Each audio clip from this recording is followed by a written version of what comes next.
Toy izao ny fepetra tsy maintsy arahan'ireo mpamily fiara izay mampiasa ireny lalam-baovao ireny. Raha avy any Ivato ho any Avoloha dia tsy maintsy manohy mahitsy manaraka ny rotidigy ihany.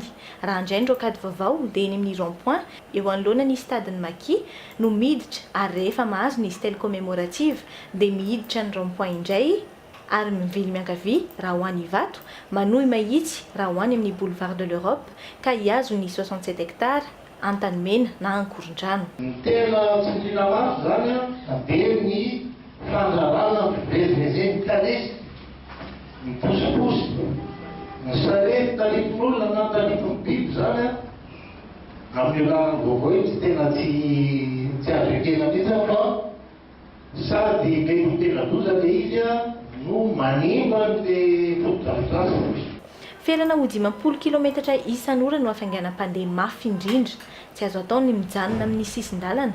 Voarara ny fivezivezen'ny fiarakodia vaventy mihoatra ny 3 taonina sy 500 na andro na alina eny amin'ireny lalam-baovao ireny.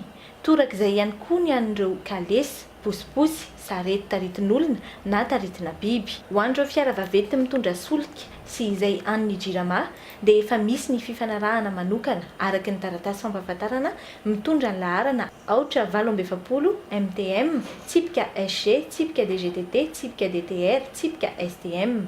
Nametrahana takela-by manondro ny tokony atao ireo lalana rehetra ary misy ihany koa ny camion de dépannage eny amin'ny lalana mihazo any Avoloha sy Ivato ka ny laharana aotra 34 aotra 2 ray 49 57 no antsoina raha misy ny tsy fahatomombanan'ny fiara. No marian'ny Tale Général misahana ny fitaterana an-tanety eto anivon'ny ministera fa na dia vita ny francophonie dia mbola miatra hatrany ireo fepetra rehetra ireo.